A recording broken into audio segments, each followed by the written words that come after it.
الذي أنعم علينا بالإيمان والإسلام أشهد أن لا إله إلا الله لا شريك له أشهد أن محمدا عبده ورسوله أيها الإخوان اتقوا الله حق تقاته ولا تموتن إلا وأنتم مسلمون. قال الله تعالى في القرآن الكريم أعوذ بالله من الشيطان الرجيم شهر رمضان الذي أنزل فيه القرآن هدى للناس وبينات من الهدى والفرقان. Astagfirullahaladzim, amma ba'du.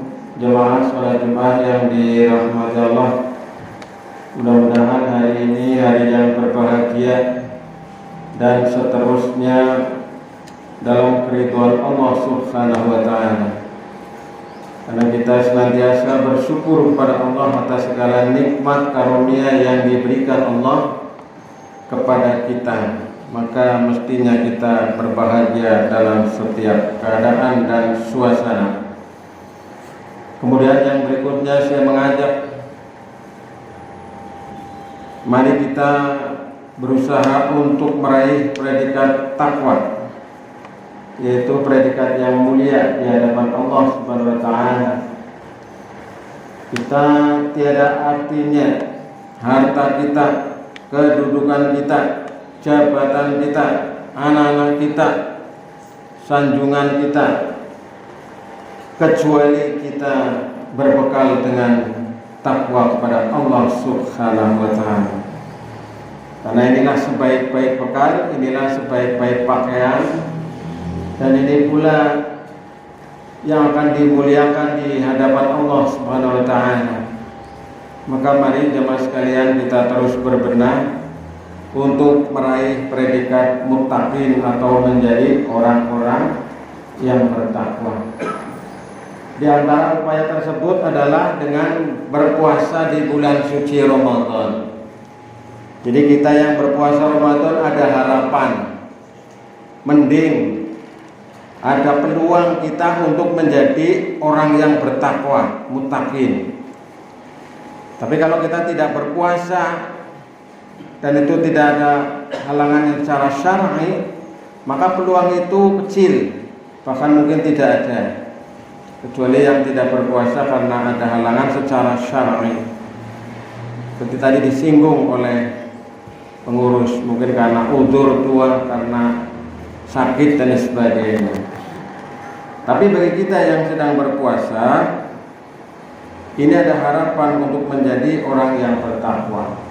Dan ini pula yang nanti akan menjadi manusia paling hebat, yaitu orang yang berpuasa di bulan suci Ramadan. Maka berbahagialah, bersenanglah, selamat sukses bagi kita, bagi Anda yang berpuasa di bulan suci Ramadan. Nah, untuk mengarah ke sana saya ingin menyampaikan ada 3 tema yang saya rangkum dalam satu khutbah yang singkat ini, mudah-mudahan nanti selesai. Saya tidak sampaikan secara detail, tapi poin-poinnya saja,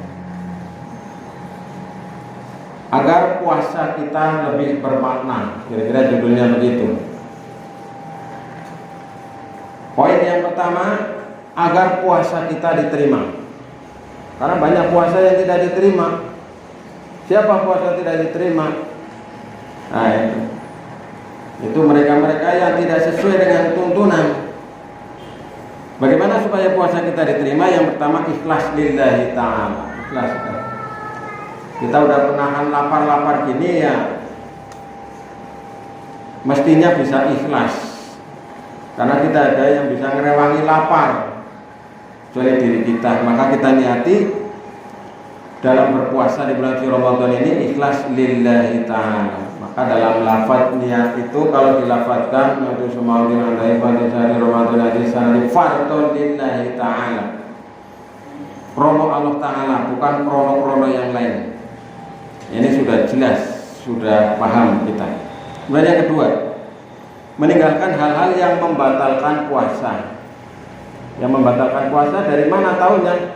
dari petunjuk Allah, Rasul, dan fatwa ulama berdasarkan kajian dan ijtihad. Ya, sekarang yang rame vaksin menurut fatwa itu tidak batal. Kalau ada yang melanggar batal, ya silakan, tapi itu harus ada dasarnya. Kalau MUI kemudian Muhammadiyah dan beberapa ormas itu sudah membolehkan vaksin untuk corona. Kemudian hal-hal yang membatalkan puasa itu banyak sekali, tapi yang prinsip yang pokok adalah makan dan minum dan yang sejenis dengan itu menurut hawa nafsu dan sebagainya. Nah, ini tidak saya sampaikan secara panjang lebar. Meninggalkan hal-hal yang membatalkan puasa. Dan yang ketiga, meninggalkan hal-hal yang membuat puasanya sia-sia. Nah, ini menandakan karena berapa banyak orang yang berpuasa tapi tidak mendapat apa-apa kecuali rasa lapar. Ya, subhanallah, laisa lahu yadi illa itu. Banyak orang yang puasa tidak dapat apa-apa kecuali dia mendapatkan lapar dan dahaga saja. Dalam bahasa lain soal antara lain dia dusta, riba, kemudian fitnah, dan berbagai macam perbuatan dan perkataan yang tidak baik. Nah, ini harus kita hindari. Kemudian yang keempat, teman sekalian, puasa kita diterima adalah meninggalkan hal-hal yang tidak bermanfaat. Jadi sekiranya itu tidak bermanfaat, kita tinggalkan perkataan, perbuatan yang lagu, kemudian perbuatan yang tidak bermanfaat, maka kita hendaknya meninggalkan ini untuk kesempurnaan puasa Ramadan kita. Lalu yang kelima, mempuasakan seluruh organ tubuh, baik pikiran maupun hatinya. Dan sekarang ini yang menjadi syarat di mana puasa kita ini diterima oleh Allah SWT. Antara lain mempuasakan mata dengan menahan dari pandangan yang tidak baik, menahan dari pandangan yang tercela. Ini yang berat sekali. Saya lihat sudah lihat motor lewat. Tapi yang prinsipnya adalah menahan diri. Misalnya nikah dengan memelihara dari hal-hal yang bisa mengarah kepada dusta, mengunjing, mengumpat, perkara buruk, kasar, kotor, permusuhan, mendolimi dan sebagainya. Kalau ada orang yang berkata yang macam-macam, kita berkata ini sohimun, aku lagi puasa. Lalu telinga kita mendengarkan hal-hal yang baik, jangan sampai meninggalkan, jangan sampai kita ini meninggalkan hal-hal yang tidak baik. Inilah antara lain agar puasa kita diterima Allah SWT. Dan yang berikutnya, yang poin yang kedua yang ingin saya sampaikan adalah tentang apa rahasia atau hikmah yang tersembunyi di balik puasa Ramadan. Hikmahnya banyak, tapi ada beberapa yang ingin saya sampaikan di sini sebagai bahan renungan saja bagi kita. Yang pertama adalah puasa mengajarkan kepada kita pembiasaan gaya hidup sehat. Puasa ini mengajarkan kita agar hidupnya sehat, hidup yang teratur, hidup yang disiplin. Maka ketika puasa Ramadan ini hampir seluruh umat Islam itu sangat disiplin. Begitu maghrib rong atau sirine atau jamnya langsung bleng, mesti berbuka walaupun hanya seteguk air atau sebiji kurma. Ini gaya hidup sehat sebenarnya yang bisa kita lestarikan nanti pada bulan yang lain setelah bulan suci Ramadan. Kemudian yang kedua, puasa membantu kita untuk menghargai nikmat Allah Subhanahu wa Ta'ala. Jadi Jadi nikmat yang diberikan Allah kepada kita itu kadang-kadang tidak bisa kita hargai kecuali kita ini dengan berpuasa. Sama seperti sehat-sehat itu nggak nikmat Bang kalau kita tidak pernah sakit. Tapi orang yang pernah sakit merasakan betapa nikmatnya sehat. Andai kata saya sehat, saya akan nah ini nikmat dari Allah Subhanahu wa Ta'ala. Karena dengan berpuasa kita menahan diri dari makan, minum dan hal-hal yang membatalkan puasa, maka kita ini semakin mensyukuri nikmat Allah Subhanahu wa Ta'ala. Lalu yang ketiga, puasa menanamkan kita persatuan dan kebersamaan. Yang tadinya kita jarang ketemu karena bulan puasa, bulan Ramadan ketemu di sholat tarawih, ketemu di acara-acara, ketemu pada acara di bulan suci Ramadan ini. Dan sekalian ini menjadi sarana yang sangat baik untuk kita yang bisa kita petik amin hikmahnya. Di Madinah misalnya ketika bulan suci Ramadan, imamnya baca berbarengan. Imamnya satu malam bisa 3. Imam utama dan malam, kemudian khatib, imam dan rofi, kemudian khatib dan senusati. Ini sebuah pemandangan yang sangat indah, menanamkan kebersamaan dan persatuan serta ukhuwah Islamnya. Lalu dengan berpuasa kita akan semakin meningkat keimanannya kepada Allah Subhanahu wa Ta'ala. Ini jemaah sekalian, iman kita tambah mantap, kita semakin dekat kepada Allah Subhanahu wa Ta'ala. Maka dalam Al-Quran itu wa idza sa'alaka 'ibadi 'anni fa inni qarib. Bila hamba-Hamba bertanya kepadamu tentang aku, katakanlah bahwasanya aku ini dekat. Yang akan mengabulkan permohonan setiap permohonan yang diajukan oleh hamba-Hamba. Maka di saat puasa ini kita rasanya dekat sekali. Nah, hikmah yang kelima adalah puasa melatih kesabaran dan jiwa sosial.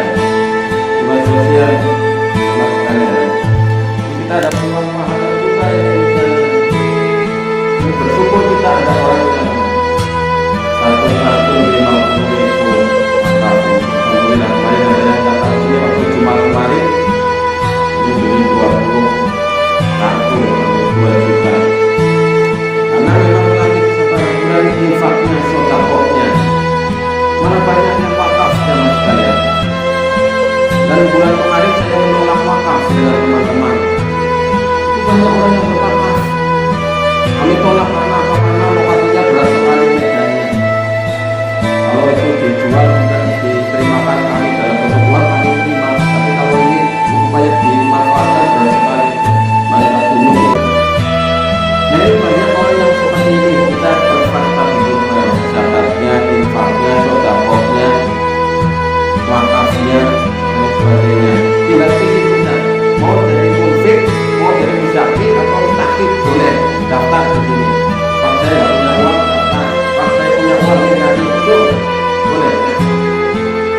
Jadi lazismu itu tempat transaksi untuk menjembatani antara dunia dengan kubur wal sakit. Ini lazis. Dan seutama-utama zakat itu disalurkan lewat lembaga yang resmi yang kredibel, antara lain adalah lazismu. Coba sekalian saya minta maaf. Selanjutnya pada bagian yang terakhir ini saya ingin menyampaikan tentang filosofi dari puasa itu sendiri. Nah, filosofi puasa yang pertama adalah sebagai bentuk, tadi sudah saya singgung, mensyukuri nikmat Allah Subhanahu wa Ta'ala. Wong sing ora berpuasa karena tidak ada halangan berarti dia tidak mau bersyukur. Orang yang tidak mau bersyukur dijanjikan oleh Allah, ya, lain sakatum la jannatu wa la kafartum inna lillahi. Dijanjikan siksa yang sangat pedih oleh Allah di kemudian hari. Maka ini sebagai bentuk dari rasa syukur kita pada Allah Subhanahu wa Ta'ala. Kemudian yang kedua ini adalah kita menjadi orang yang bertakwa. Supaya kita yang bertakwa bagaimana? Puasa. Kalau kita tidak berpuasa sulit untuk bisa menjadi orang yang bertakwa. Karena kalau dalam manapun itu kalau ini jadi orang hebat itu harus puasa. Dalam dunia pewayangan, dalam dunia klinik, dalam dunia kejawen itu nanti kalau ini hebat itu puasa. Nah, kita orang Islam hebatnya puasa Ramadan. Jadi orang kalau sudah puasa Ramadan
spirit, penyemangat bagi kita, dan mudah-mudahan bermanfaat. Amin ya rabbal alamin. Barakallahu li wa lakum fil Qur'anil Karim wa nafa'ani wa iyyakum bima fihi minal ayati wa dzikril hakim.